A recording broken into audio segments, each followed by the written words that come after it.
flowers on your stone. We both know that I was wrong. We both know I'm not like that anymore.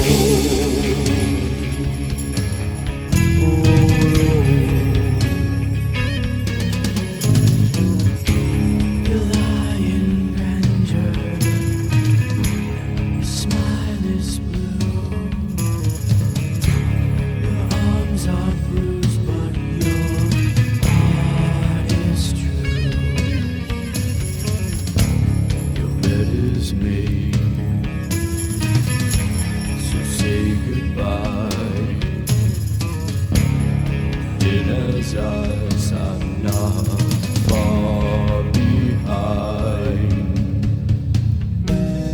We both know that I was wrong. We both know I'm not like that anymore. All right. And also, you forgot to light the candle.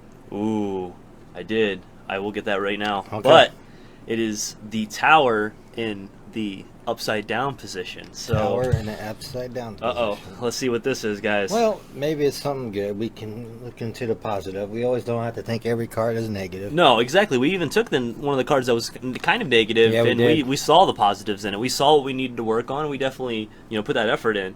So let me pull this up on here. I always use it's a website called B.A.P.S Tarot. We're not sponsored by them or anything like that. No. I No always go to sponsors that yet. one, but it's B-I-D-D-Y and tarot is T-A-R-O-T, and it's just that I like the information and they make it very clear. So this in the reverse position. Oh, this is actually a positive, very positive. There Personal we go. transformation, fear of change, averting disaster. So we were apprehensive about certain things. Certain things were definitely not how we wanted them to be going, but we persevered and we rolled through it. Yes, So we let's did. read the description of the tower. The tower shows a tall tower perched on the top of a rocky mountain. Lightning strike sets the building alight, and two people leap from the windows, head first and arms outstretched. It is a scene of chaos and destruction. The tower itself is a solid structure, but because it has been built on shaky foundation, it only takes one bolt of lightning to bring it down. It represents ambition and goals made on false premises. The lightning represents a sudden surge of energy, an insight that leads to a breakthrough of revelation. And it enters via the tops of the building and knocks off the crown, symbolizing energy flowing down from the universe through the crown chakra. The people are desperate to escape from the burning building, not knowing what awaits them when they fall. Around them are 22 flames representing the 12 signs of the zodiac and 10 points of the tree of life, suggesting that even in times of disaster, there's always divine intervention. So, yeah, Awesome. I think that's a really great card, and we got it in the reverse, so it's about, positivity. It's like, changing and overcome. So I'm really, I like the message in that card. All right, and thank you for joining us. We just did the tarot card pull for. Yeah, we got the night. tower in the reverse position, Reverse. and it was like transformation and overcoming It was obstacles. positive. Yes, it was a very positive card for us, and we're gonna definitely roll with that message and Hi, keep Ann. a good go showing for you guys. Hey, Ann, what's up? Parked by the Stanford house, and believe it or not, it wasn't that packed. I was able to park behind the other barn, not the other barn. There's two barns, one by the Stanford house, and I just found out by the conversation we had with those two that they actually spend the night. You can spend the night in the Stanford house, Okay, that'd definitely be a wonderful and that one. sparked my mind. I know I'll get to my story, but that sparked me. It's like, I wonder how many people are allowed in there to spend the night, and we just get a group of us investigators and whatnot, and just not actually sleep, but investigate that house in Yeah. that area. Man, it's so hard to sleep in a location when you get so amped up. You can go till, especially if you're like in a place where it's not like outside and like where you're like exposed to the elements and stuff Yeah. like that. You can go for so long, And then, crash in your car, don't crash in location, because after you're in there and investigating something like that, you want to make sure you get out, get yourself Oh, well, at blessed. least spend the weekend out there because you probably want to sleep the next. Yeah. Oh, that was true. As long as you do that, but always make sure before you get back to Like your a own 2 place day, or something, you always clean yourself up, bless up, do some kind of cleansing. Because at night, I would imagine the Helltown area. What's Boston Township? That's what it used to call it. The legend, I don't know where that came from, but that's because of the media. Because of the media. That's what happened. But anyway, I went for a walk. They moved the road closed barriers further up now. The cement ones are still there with the wires. Yeah. But the next one is before the little stream or lake that goes to the river. Someone had the tenacity to take their vehicle, which probably was a truck, I guarantee it, because there's solid wood barrier things that lock it so no one will drive further. One half of it was broke. Oh. And they had to put do not cross ribbons, and of course you can still walk up there. Then I walk all the way up there, and in the video, I know Joe saw the video that I posted. I'm always looking behind my back. It's just the way it is because it's got Silent Hill vibes. Silent Hill vibes. It really does. But as soon as I got up to the barn, which I freaked out that jogger too because he ran right back to his trailer. He didn't want nothing to deal with me. I guess I freaked him out or something. I don't know. I don't know if I'm scary. I get to the barn. And that red barn and that feed barn, the red barn was wide open. It is not wide. That thing's usually shut tight. Both, and I go down to where the big sliding door is on the bottom of the barn because it's like a 2-layer tier barn. Yeah. Where you can walk up and down the hill. Literally, the lock was smashed off. And they I didn't. Well, you heard me in the video. It's like, I don't want park rangers up my butt. I just took pictures from right there. I didn't go in because we all know. Yeah, we want to keep it on the kosher side. We keep on the kosher side, and I don't want to be blamed because that is disrespectful. Don't do that. Yeah, then it's silly that It's somebody sealed went up. to there. It's sealed up for a reason. Yeah. And people keep doing that. We're not allowed to go there anymore. And on a further note, I posted on Bandit, Ohio. And I also put it up on my personal YouTube, the Helltown Walk. Oh my gosh. I showed you the views and I didn't hardly share. People are interested. People have been messaging me all day how to get there. Yeah, in Helltown, there's a couple spots, and you could post up on the Facebook about some of those spots and everything. Oh, there's a couple spots now that I think about it. Because remember, I know we went there to where the Jade paper mill is. Yeah. But, the old town of Jade, where that railroad track cross? Yeah. So if we go further down to, like if we're going this way to the right and walk down the tracks, because we don't know ain't going to be no trains out right now. Yeah. Then there's supposed to be another railroad bridge into the paper mill. Okay. Just like the one that's tore down by the Yeah. bridge. So I found that out from another person on Abandoned, Ohio. I was like, wow, this is just getting our ideas up to investigate. And as soon as things are cleared up, we can get and hit all these locations and stuff and bring a lot more of that fresh content to you guys. And I was practicing my social distancing because there was hardly no one out. Did you talk about your hike? I don't know if some people already heard the story or not. Well, I've talked about it once before, but I went on a Bigfoot hunt, and it's not hunting like I had a rifle and I was trying to shoot Bigfoot, No, it's just me out there looking for evidence and trying to see some kind of maybe idea of a Bigfoot creature being out there. And even as it's kind of scary, but even the possibility of seeing a Bigfoot-like creature. That's why I threw out the question in the chat there. But I was on a hike and everything. I hiked almost 15 miles through the Mogador Reservoir, and that's east of the Akron-Canton area here in Ohio. And I hiked a pretty good amount, and up and down the side of this reservoir. And it's just this, reservoir's a large body of water and stuff. So it's a great wooded area around it, a perfect place for, habitat for a Bigfoot-like creature. And I had a rock thrown at me, and it was at a very high velocity. And it could have been, there were some fishermen out there, and, you get some of these local country boys out there, and they definitely don't like people messing around. So it could have been just some asshole trying to peg me in the head with a rock. But, it hit a tree behind me, I would say 10, 15 feet, over my shoulder, and it ricocheted off of it, so it was a very, very hard throw. And that was one of the few interactions I had while I was out there. But I did see something that could have possibly been some kind of like Bigfoot lean-to or habitat, or it could have just been a way a tree, like a couple of trees fell and stuff, you know.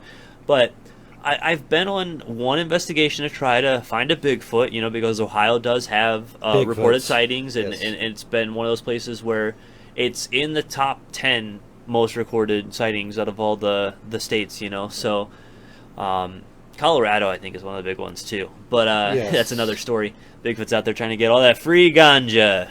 Ah, But no, I just, it was one of those things. I went out by myself, which I don't. If you're ever going on a Bigfoot hunt, I would, don't go by yourself. or an investigation, I would never go by yourself.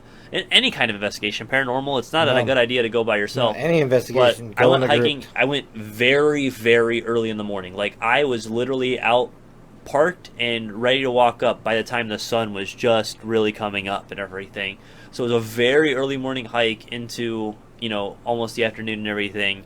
And man, it was grueling. I actually had some intense blisters after that, but it was a great experience because we're looking for all kinds of things. We like to explore the idea of aliens, the Yes. idea of cryptids and like Bigfoots and chupacabras and things All- of that nature, all goes and together. the ghosts and the spirits and the specters Everything. and all the anything like that. That whole realm. We like to look at all of it, and we don't necessarily believe in everything, No. but we like to entertain the idea of a lot of Keep our different mind things. Yeah, open. to keep our mind open and make sure, because as soon as you close it off, I mean, you're not even opening your mind to possibly learning. You know, I'm sure there's a lot of scientists in the olden days who were very well respected. I mean, there's plenty of these stories out there. Yes. But there were scientists who were well respected, and then all of a sudden there was somebody who came along and disproved their theory like that. You know, and it just happens. You know, these things happen in the scientific world and stuff. So, We're always learning. and that's and we're always trying to make sure we explore all the different stuff so we can bring you guys fresh material, because I know we've got some alien fans out there. I know we've got some cryptid fans out there. I know we've got some, you know, a lot of ghost fans out there, you know. Williams, he's been doing this since 2011. Yep. That's what they said.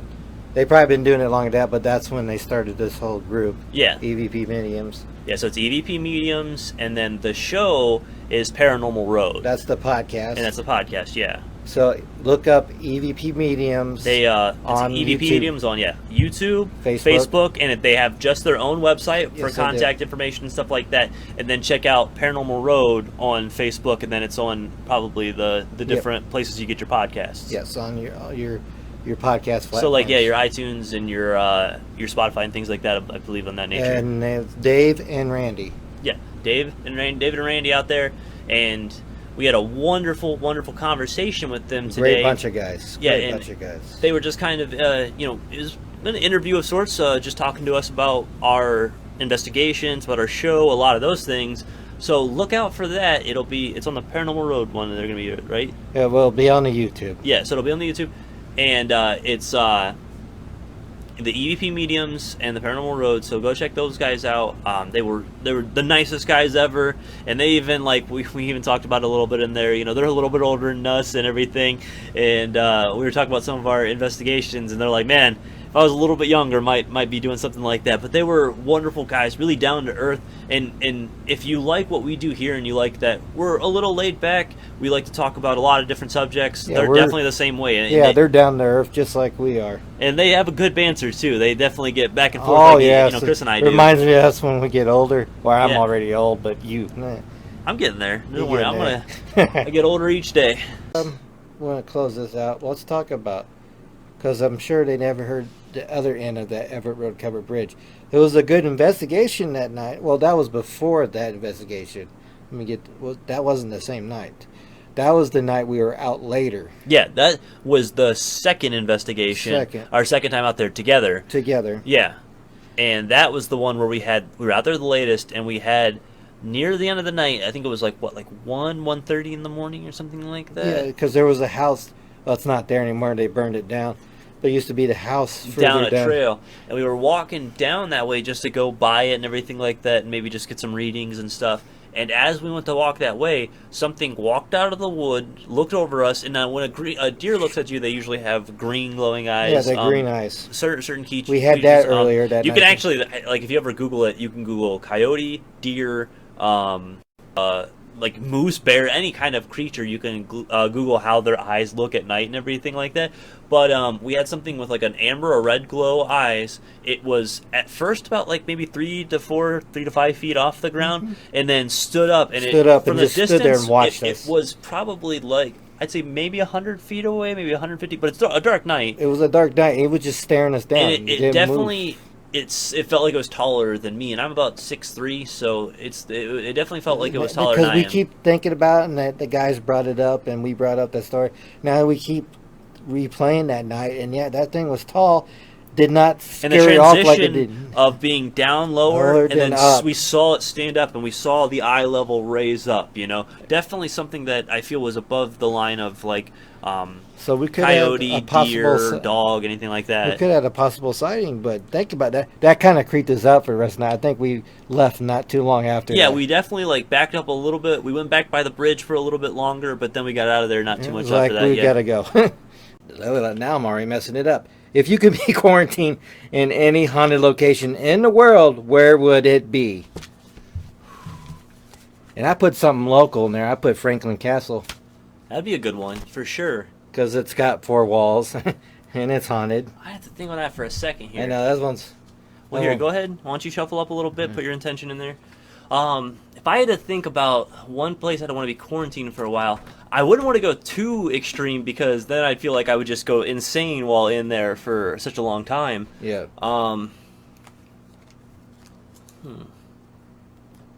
Hi, Joe. What's up, Joe? Did you just listen to that question we just asked? Well, if you could be quarantined in any haunted location, which location would you want to be quarantined in? Anywhere in the world? Anywhere. That's a hard one, but I chose the Franklin Castle here in Cleveland. So I would say, oh man, something that at least has 4 walls and you can close the door on people. You know what? Randy's house. Dave says Randy's house. Randy's house. From all the stories we heard I about know, it, that all would be the a wonderful place yeah. to just hang out with all the ghosties there for sure. You know what? I'm gonna go with the Agora Theater, because at least if I'm hanging out in there, maybe I'd get to see some performers who have passed on, maybe coming back to play at like a place, because it has such history and everything. So many different people have played there. So yeah, if I could get quarantined in any haunted location, hey, John, it would be the Agora Theater. And anybody else, you know, Chris, if you want to type that up in the chat real quick so that it's actually in there. But if you could get quarantined in any haunted location, what location would it be? And Chris shuffled up, I shuffled up. We put our intention into this deck. I'm going to cut her. And I'm going to pull tonight's tarot card. So let me get my phone ready. All right. Whoop. It is the King of Cups in the upright position. So,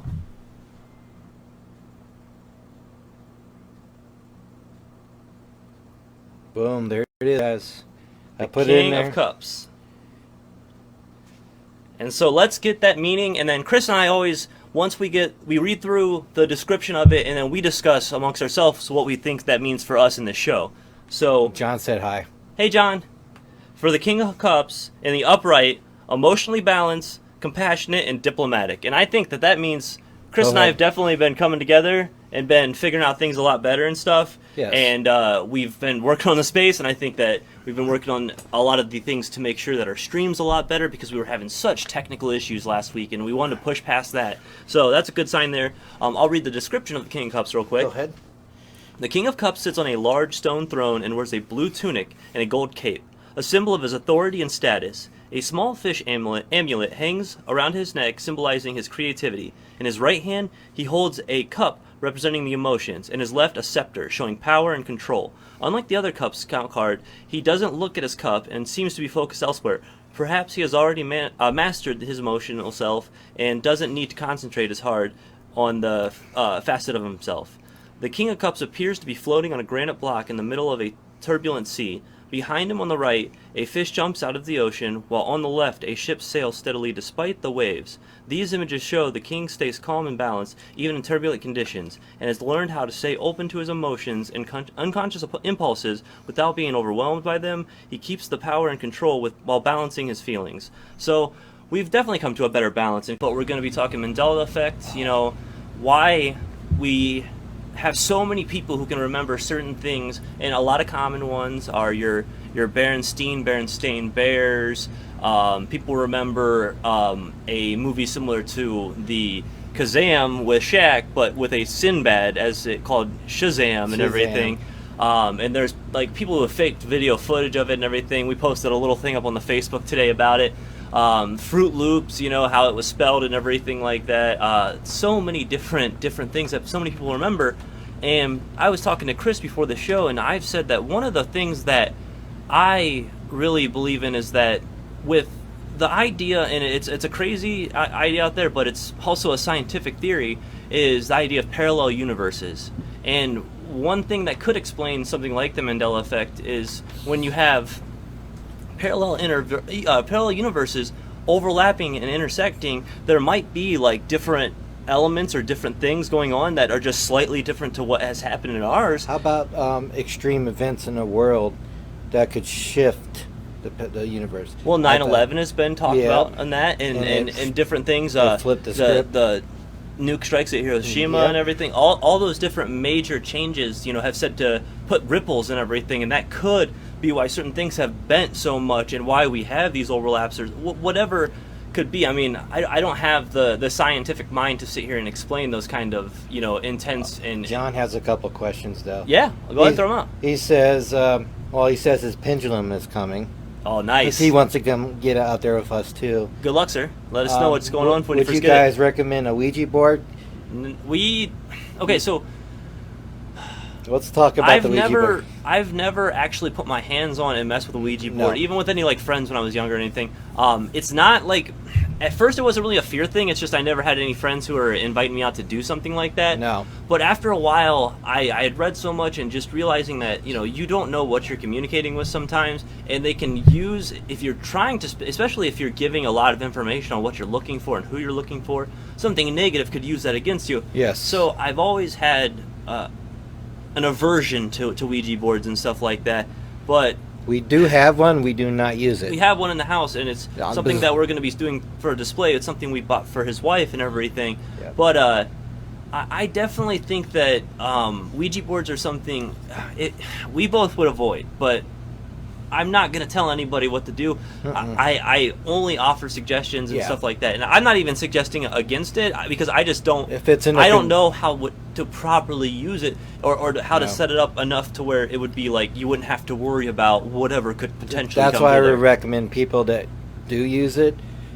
to go around with people that have used it responsibly. It is not a game. Yeah. We use it responsibly and not as a joke or a game, because it is not a joke. And I've heard some stories as well with people that's like, nope, I'm done. And stuff started happening to them. It's like, you got to be really careful. You got to properly cleanse. You got a person that's responsible in using it. You got to close it out properly. I mean, there's a lot involved. It's just like pretty much like a seance. Yeah.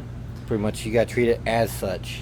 Oh, and completely. And that's why, like, we always try to make sure we're paying respects when we're in locations and stuff. Yeah. We're not the kind of investigators who want to antagonize or try to draw attention by just poking at whatever details, you know, trying to light that fire. We, if we know something is there, or a particular person is there, then we try to communicate with them directly and you know, see if that we could, you know, draw their attention. But we're not looking to like call them names or use antagonizing details of their life to try to like provoke some kind of negative reaction just to get a response. We want to make sure we're going in to make it a beneficial experience for the people involved and a beneficial experience for the spirits or whatever's in the place. We hope that helps you, John. Somebody else heard on the Mandela effect. You know, we talked a little bit about it, but that was something that, you know, Chris, I know, was going through a lot of notes. I've heard a bunch of different theories, and that biggest one being, you know, the ripples between parallel universes where they just overlap due to such traumatic events in the world, you know, and they happen all over the world, you know. That's kind of what's going on. I'm gonna pretty much, since we're doing Mandela effect, I wrote down the ones that I remember differently. Okay. So go through your ones that you remember differently for sure. Empire Strikes Back. Oh, this is a very popular one. Yeah. Darth Vader says, Luke, I am your father. Actually says, no, I am your father. I remember that first one. And people attribute the reason that people hear Luke, I am your father, is other things that have referenced it, like through like parody or anything like that, have always said, Luke, I am your father. You know, like we were talking about Tommy, or was it Black Sheep or Tommy? It was the movie Black Sheep. Black Sheep, yeah, with, you know, Chris Farley. He says, Luke, I am your father, Exactly. into the fans. So that's, I think, why some people believe that the reason it could have been mistaken, you know? Oh, yeah, true. Of course, everyone remembers human rights activist Nelson Mandela when this thing started. Yeah, Nelson Mandela just passed away not too long ago. Yeah, not too long ago. Had perished in prison in the 80s. He died a free man in 2013. Yep. Some people, I mean, I didn't watch too much TV back then, but I remember my parents telling, oh, yeah, he died in the 80s in prison. Well, and that was another one where the evidence they had against that one, I believe, is that there was some that were printed because they thought he was killed, but it turned out to be false, and those newspapers were out there. So that was one of the things that they believe attributed to that. Okay. Now, this is a fun one. It revolves a board game. And you think we just joked about this before we started the show. Or it might have been in the show. Monopoly's main character had a monocle in the board games. Now, I played that game a shit ton. And I remember him having a monocle. But no, he did not have a monocle. He was not without his monocle on the board games. Yeah, and people think that some people are thinking of Mr. Peanut when they think of the monocle and stuff, you know? Right. And Joe says, well, getting off Mandela for effect, how about Salem, Massachusetts? There's a particular house in Salem, Massachusetts. That would be interesting to spend a night in quarantine. It was that black house, one of the original houses up there. That's a good one, Joe. That's very good. Oh, my God. Hey, I mean, you know, there's a lot of really good places out there that you could be quarantined in. All right. Getting back to Mandela Hour, or Mandela Monday. Mandela Monday. Mandela affecting your Monday, guys. That's what we're calling it. We're Here we Mandela go. affecting your Monday. Jiffy peanut butter. Never been a Jiffy brand. It's always been Jif. And I ate a lot of PBJs back then. Unless my parents have been telling me wrong. Yeah, see? This is crazy stuff, guys. If whatever... I don't know if people just joined the Mandela effect. Tell us what you remember, or what if you remember all these I'm going off that I thought I remember incorrectly. Yeah, is there anything you've ever seen where it's like, no, I definitely thought that was this way, spelled this way, or no, this is definitely something Your mom else? just joined. She might chime in on this. Hey, Mom, has there ever... We're talking about the Mandela effect, okay? And the Mandela effect is the remembering something different, but it turns out it's actually, like, completely different than what you thought it was. So a couple of big popular ones is the Berenstain Bears, but it's actually Berenstain, not Berenstein, and people think it's Berenstein, you know. And then there's Fruit Loops, how it's actually spelled, and like people think it's like FROOTLOOPS, and then it's actually, they think it's spelled actually fruit out and everything, you know. So there's a bunch of different things that people remember it's one way, but it's actually something different. Is there any one of those kind of things that you've ever ran into?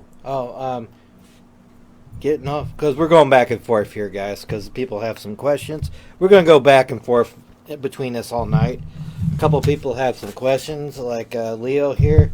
I was sitting in my chair and I felt a big drop on my chest. It was wet, but it wasn't from my can. It was completely dry. Heard of anything about this? It's like something.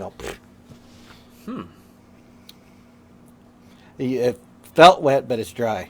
Yeah, it could be. Well, because the feeling of wet, when I was on the floor earlier, I thought there was a wet spot, but it was actually just cold.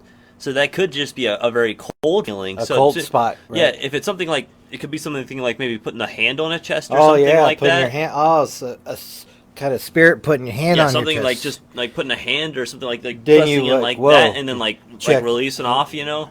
But that's the only thing I can think of, because the feeling of wet could be the feeling of cold, you know, because they're very similar sometimes. Here we go. Joe says, did not know of any particular place the witch hunts came to mind. Well, Well, there's also they still think they still have the courthouse, the old courthouse there too. So the town of Salem, any of those buildings would be great for a quarantine stay. Yeah, exactly. Yeah. Oh, and Arizona Tramp. Well, thank you for joining us for the first time.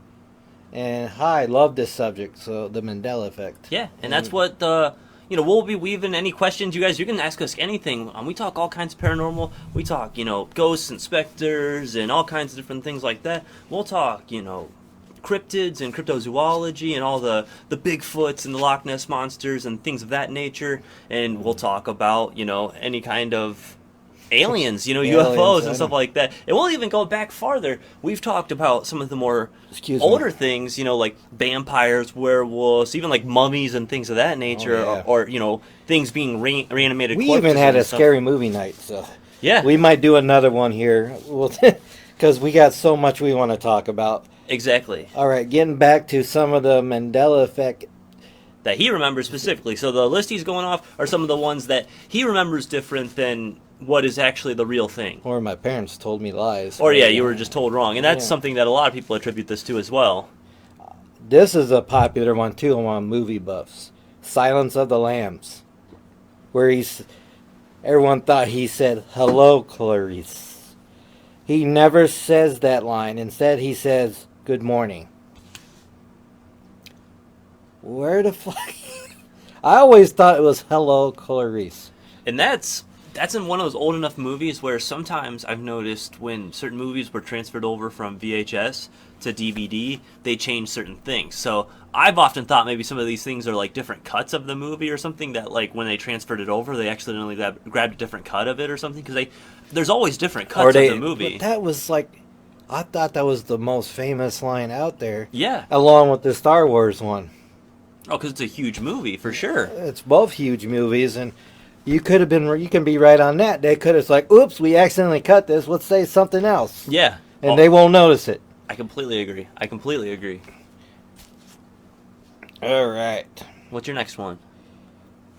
Now, I typed this up as a famous painting, so I put that in there. Was Mona Lisa frowning?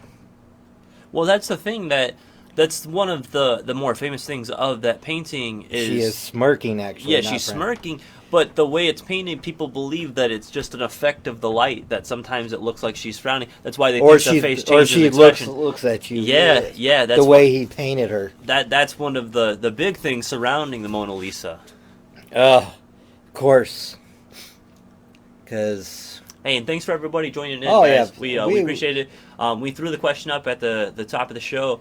But if there's any haunted location you could be quarantined in, what would it be? And anybody can toss an answer. We'll be checking the chat the whole time, so just toss out anything. We're going to go in between this with all. And we're also talking Mandela effect tonight. That's the main subject of the night. That is the main subject. Go ahead with the next one, man.